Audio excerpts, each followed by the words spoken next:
बेंगलुरु शहर में एक नाबालिग बच्चा जो है मौत का शिकार हुआ है। ಅದೇ ಏನು ಮಾಡ್ತಾರೆ, ನಮಗಂತೂ ನ್ಯಾಯ ಸಿಗಬೇಕು ಸರ್. ನಿಮ್ಮಂಥವ್ರಿಂದ ನಮ್ಗೆ ದಯವಿಟ್ಟು ನಮ್ಗೊಂದು ನ್ಯಾಯ ಇಸ್ಕೊಡಿ. ನನ್ನ ಮಗನಿಗೊಂದು ನ್ಯಾಯ ಇಸ್ಕೊಡಿ ದಯವಿಟ್ಟು. ಪದೇ ಪದೇ ಇದೇ ತರ ಘಟನೆ ಆದ್ರೆ ಇದಕ್ಕೆ ಯಾರು ಕೇಳೋರು ಇಲ್ವಾ? ಇದಕ್ಕೆ ಯಾರು ಉತ್ತರ ಕೊಡೋರು ಇಲ್ವಾ? ಆ ಚಿಕ್ಕ ಮಗು ಅವ್ರಿಗೆ ತಂದೆ ತಾಯಿ ಅವ್ರ ಮಕ್ಕಳಿಗೆ ಯಾರು ಕೇಳೋರು, ಯಾರು ಹೇಳೋರು? ಅವ್ರಿಗೆ ಇವಾಗ ಅವ್ರ ಪಾಪು ಹೋಯ್ತು, ಇವಾಗ ಯಾರು ಜವಾಬ್ದಾರಿ? ಇದಕ್ಕೆ ಸರ್ಕಾರ ಇದಕ್ಕೆ ಜವಾಬ್ದಾರಿ ಇದಾರ ಇಲ್ವಾ? ಬಸ್ ಡ್ರೈವರ್ಗಳು ಜವಾಬ್ದಾರಿ?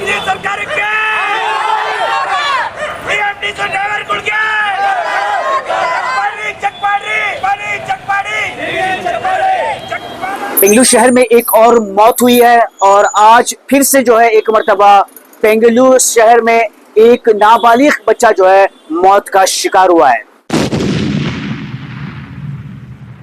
जहां दोस्तों इस वक्त जो है हम बेंगलुरु के अल्सुर गेट पुलिस स्टेशन में मौजूद है, जहां पर आज आप मेरे पीछे देख सकते हैं ये जो बस आपको नजर आ रही है, इस बस की वजह से जो है एक 10 साल का बच्चा जो है मौत का शिकार हुआ है।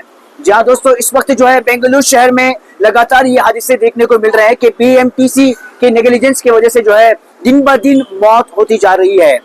चंद दिन पहले हमें दिखाया था किस तरह से मड़ीवाला में एक नौजवान शख्स की मौत हुई थी और आज एक 10 साल का मासूम बच्चा जो है मौत का शिकार हुआ है।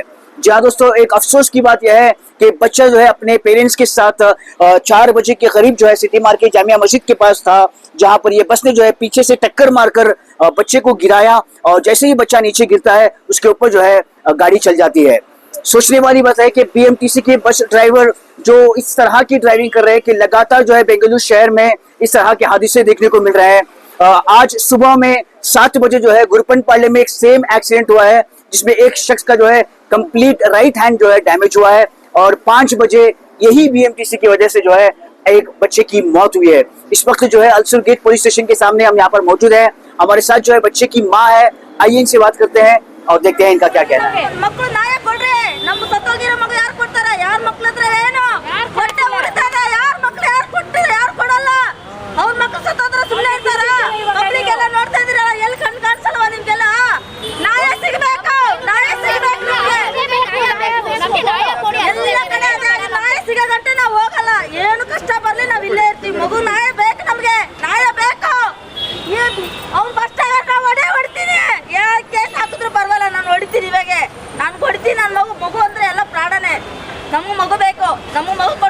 ಏನಕ್ಕಂದ್ರೆ ನೀವು ಎಲ್ಲರೂ ನೋಡ್ತಾ ಇದ್ದೀರಾ, ಸುಮಾರು ಕಡೆ ಇಂತಾನೆ ಘಟನೆ BMTC ಅವರು ಎಲ್ಲ ಕಡೆ ಮಾಡ್ಕೊಂಡು ಬರ್ತಾವ್ರೆ. BMTC ಅಂದರೆ BMTC ಬಸ್ ಡ್ರೈವರ್ಗಳು ಇಂಥ ಘಟನೆಗೆ ನಮಗೆ ತಡ್ಸ್ಕೊಳಕ್ಕೆ ಆಗ್ತಾ ಇಲ್ಲ. ಏನಕ್ಕಂದರೆ ಚಿಕ್ಕ ಮಗು, ಅದು ಒಂದು ಚಿನ್ನ ಪಾಪು, ಅದಕ್ಕೆ ಕಣ್ಣು ಎಲ್ಲ ಆಚೆ ಕಡೆ ಬಂದಿದೆ ಅಂದರೆ ಎಷ್ಟು ನೋವು ಅನ್ಸುತ್ತೆ. ಅವ್ರ ತಂದೆ ತಾಯಿ ಹುಟ್ಟಿರೋದು ಬೆಳೆಸಿರೋದು ಅವ್ರಿಗೆ ಎಷ್ಟು ನೋವು ಅನ್ಸುತ್ತೆ.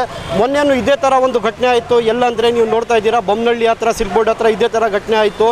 ಇದೇ ಥರ BMTC ಡ್ರೈವರ್ಗಳು ಅವರೆಲ್ಲರೂ ಇದೇ ಥರ ಪದೇ ಮಾಡ್ಕೊಂಡು ಹೋಗ್ತಾ ಇದ್ದಾರೆ. ಇದಕ್ಕೆ ನಾನು ಏನಕ್ಕೆ ಇಲ್ಲಿ ನಿಮ್ಮ ಮಾಧ್ಯಮ ಮುಂದೆ ನಿಂತ್ಕೊಂಡು ಏನಕ್ಕೆ ಮಾತಾಡ್ತಾ ಇದ್ದೀನಿ ಅಂದರೆ, ಪದೇ ಇದೇ ಥರ ಘಟನೆ ಆದರೆ ಇದಕ್ಕೆ ಯಾರು ಕೇಳೋರು ಇಲ್ವಾ? ಇದಕ್ಕೆ ಯಾರು ಉತ್ತರ ಕೊಡೋರು ಇಲ್ವಾ? ಆ ಚಿಕ್ಕ ಮಗು ಅವ್ರಿಗೆ ತಂದೆ ತಾಯಿ ಅವ್ರ ಮಕ್ಕಳಿಗೆ ಯಾರು ಕೇಳೋರು, ಯಾರು ಹೇಳೋರು? ಅವ್ರಿಗೆ ಇವಾಗ ಅವ್ರ ಪಾಪು ಹೋಯ್ತು, ಇವಾಗ ಯಾರು ಜವಾಬ್ದಾರಿ? ಇದಕ್ಕೆ ಸರ್ಕಾರ ಇದಕ್ಕೆ ಜವಾಬ್ದಾರಿ ಇದ್ದಾರಾ ಇಲ್ವಾ? ಬಸ್ ಡ್ರೈವರ್ಗಳು ಜವಾಬ್ದಾರಿನಾ? ಇದು ಘಟನೆ ಆಗೋದು ಏನಕ್ಕಂದರೆ, ಈಗ ನಿಮಗೆ ಒಂದು ಟೈಮಿಂಗ್ ಕೊಟ್ಟಿರ್ತಾರೆ ಬಸ್ ಅವ್ರಿಗೆ, ಇಂಥ ಟೈಮಲ್ಲಿ ನೀವು ಇಂಥ ಟೈಮಲ್ಲಿ ಇಷ್ಟು ಗಂಟೆಗೆ ಇಲ್ಲಿ ರೀಚ್ ಆಗಬೇಕು, ಇಷ್ಟು ಗಂಟೆಗೆ ಹೋಗಬೇಕು ಅಂತ. ಈಗ ನೀವೇ ನೋಡ್ತಾ ಇದ್ದೀರಾ, ಸುಮಾರು ಕಡೆ ಟ್ರಾಫಿಕ್ ಕಡೆಯಿಂದ ಬಸ್ ಅವರು ಡ್ರೈವರ್ ಅವ್ರದ್ದು ತಪ್ಪು ಇದೆ ಇಲ್ಲ ಅಂತ ನಾನು ಡೈರೆಕ್ಷನ್ ಹೇಳೋಕ್ಕಾಗೋದಿಲ್ಲ ನಿಮಗೆ. ಇದು ಪ್ರಾಬ್ಲಮ್ ಬಂದಿರೋದು ಟೈಮಿಂಗ್ಗೋಸ್ಕರ. ಇಂಥ ಟೈಮಿಂಗ್ಗೆ ಇಂಥ ಸಮಯಕ್ಕೆ ಬರಬೇಕು, ನೀವು ಇಂಥ ಟೈಮಲ್ಲಿಗೆ ರೀಚ್ ಆಗಬೇಕು ಅಂತಾರೆ. ಅವ್ರು ಡ್ರೈವರ್ ಅವರು ಏನಾದರೂ ಬೈ ಚಾನ್ಸ್ ಲೇಟಾಗಿ ಬಂದರೆ ಅವ್ರ ಮೇಲೆ ಅವ್ರಿಗೆ ಪ್ರಾಬ್ಲಮ್. ಅದಕ್ಕೋಸ್ಕರ ಡ್ರೈವರ್ಗಳು ಇಂಥ ಕೆಲಸ ಮಾಡ್ತವ್ರೆ. ಇದಕ್ಕೆ ಫಸ್ಟ್ ಇದು ಏನಿದೆ ಡೈರೆಕ್ಷನ್ ಅವ್ರಿಗೆ ಟೈಮಿಂಗ್ ಬಗ್ಗೆ ಏನು ಮಾಡ್ತಾರೆ, ಟೈಮಿಂಗ್ ನಿಲ್ಲಿಸಬೇಕು. ಇದಕ್ಕೆ ಸರ್ಕಾರ ಏನಿದೆ ಒಂದು ಕ್ರಮ ತೊಗೊಳ್ಬೇಕು.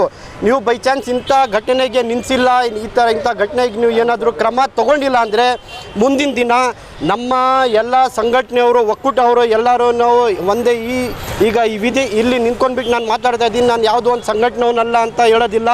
ಈಗ ನಾನು ಒಂದು ನಾರ್ಮಲ್ ಒಂದು ವ್ಯಕ್ತಿ. ನಾನು ಇಂಥ ಘಟನೆ ಪದೇ ಆದರೆ ನಾವು ಎಲ್ಲ ಕನ್ನಡ ಒಕ್ಕೂಟದಿಂದ ಇರಲಿ, ನಮ್ಮ ಅಂಬೇಡ್ಕರ್ ಸಂಘಟನೆಯವರು ಇರಲಿ, ಎಲ್ಲ ಸಂಘಟನೆಯವರು ಒಗ್ಗಟ್ಟಾಗಿ ನಾವು CM ಸಿದ್ದರಾಮಯ್ಯ ಅವ್ರಿಗೆ ಡೈರೆಕ್ಟ್ ಹೇಳೋಕ್ಕೆ ಇಷ್ಟಪಡ್ತೀನಿ. ನಾನು ಒಂದೇ ಒಂದು ಮಾತು, ಇಂಥ ಘಟನೆ ನಿಮ್ಮ ಕೈಯಲ್ಲಿ ನಿಲ್ಸೋಕ್ಕಾದರೆ ನೀವು ನಿಮ್ಮ ಸರ್ಕಾರ ಓಡಿಸಿ, ಆಗಿಲ್ಲ ಬಿಟ್ಬಿಡಿ.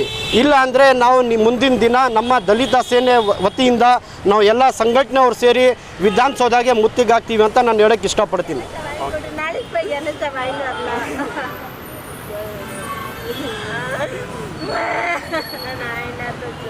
ಎಲ್ಲಿ ವಾಸ ಇರೋದು ನೀವು? ಎಲ್ಲಿ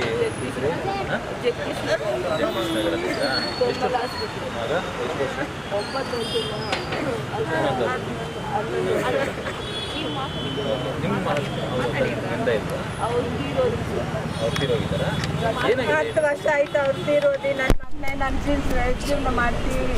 10 ವರ್ಷ 11 ವರ್ಷ ಮಗ ನನ್ನ ಕೈಯಲ್ಲಿ ನನ್ನ ಕಷ್ಟ ಕೂಲಿ ಕೆಲಸ ಮಾಡಿ ನನ್ನ ಮಗನ ಸಾಯ್ತಿದ್ದೆ. ಇವತ್ತ ನನ್ನ ಮಗ ಇಲ್ಲ ಅಂದ್ರೆ ಏನು? ನನ್ನ ಮಗಳು ನೋಡೋದು ನನ್ನ ಮಗಳು ನನ್ನ ಗಂಡ ನನ್ನ ಮಗ ಇಬ್ರು ಹೋಗಿರೋದು 3 ಜನ ಹೋಗಿರೋ ಇದ್ರಲ್ಲಿ ಏನಾಗಿದೆ ಅಂದ್ರೆ ಅವ್ನು ಬಸ್ ಒಂದು ಜೋರಾಗಿ ಗುದ್ದಿರೋ ಇದರಿಂದ ಮಗು ಮೇಲೆ ಇದಾಕಿದಾರಂತೆ ಸರ್. ಬಸ್ ಹಾಕಿದೆಯಂತೆ, ಮಗು ಫುಲ್ ಇದಾಗಿದೆ ಸರ್. ಮಗು ಪ್ರಾಣನೇ ಹೋಗಿದೆ ಸರ್. ನಮಗೂ ನ್ಯಾಯ ಬೇಕು ಸರ್ ನಿಜವಾಗ್ಲೂ.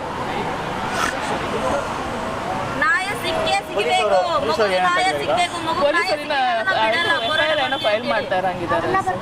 ನಾವೆಲ್ಲ ಬರ್ತೀವಿ ಕೋರ್ಟ್ಗೆ, ಏನಾದ್ರೂ ಬರ್ತೀವಿ.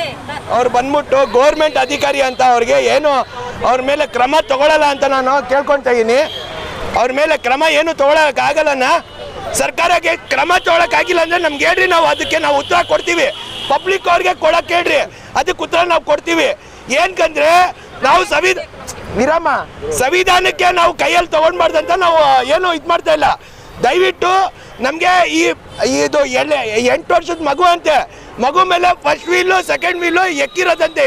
ಇದೇ ಜಾಮಿಯಾ ಮಸೀದಿ ಅಲ್ಲಿ ಒಂದು ಬಾತ್ರೂಮ್ ಐತಂತೆ. ಅಲ್ಲಿ ಏನಂದರೆ ಈ BMTC ಬಸ್ಗಳು ಅವ್ರಿಗೆ ನಾನು ಒಂದು ಮಾತು ಕೇಳ್ತೀನಿ, ಪೊಲೀಸ್ ಅಧಿಕಾರಿ ಅವ್ರಿಗೆ ಒಂದು ಮಾತು ಕೇಳ್ತೀನಿ, ಇವ್ರ ಮೇಲೆ ಏನು ಕ್ರಮ ತಗೊಳಕ್ಕಾಗಲ್ಲಣ್ಣ. ಏನಂದರೆ ಇವರು ಡ್ರಿಂಕ್ ಆ್ಯಂಡ್ ಡ್ರೈವ್ ಮಾಡ್ತಾರೆ, ಇವ್ರಿಗೂ ನಿಲ್ಲಿಸ್ಬಿಟ್ಟು ವಾಹನ ನಿಲ್ಲಿಸ್ಬಿಟ್ಟು ಇವ್ರಿಗೂ ಚೆಕ್ ಮಾಡೋಕ್ಕೆ ಒಂದು ಪರ್ಮಿಷನ್ನು ನಾನು ಕೇಳ್ಕೊಳ್ತಾ ಇದ್ದೀನಿ. ನಮ್ಮ CM ಸಿದ್ದರಾಮಯ್ಯ ಸಾಹೇಬರು, ನಮ್ಮ DK ಶಿವಕುಮಾರ್ ಸಾಹೇಬ್ರಿಗೆ ನಾನು ಕೇಳ್ಕೊಳ್ತಾ ಇದ್ದೀನಿ. ಇದೇ ವಾಹನ ಟ್ರಾನ್ಸ್ಪೋರ್ಟ್ ಮಿನಿಸ್ಟರ್ ರಾಮಲಿಂಗಾರೆಡ್ಡಿ ಸಾಹೇಬ್ರಿಗೂ ನಾನು ಕೇಳ್ಕೊಳ್ತಾ ಇದ್ದೀನಿ. ಇದೇ BMTC ಗೌರ್ಮೆಂಟ್ ವಾಹನ ಚಾಲಕರು ಅವ್ರಿಗೂ DD ಚೆಕ್ ಮಾಡಿಸ್ಬೇಕು. ಆದರೆ ಅವ್ರಿಗೂ ನಿಲ್ಲಿಸ್ಬಿಟ್ಟು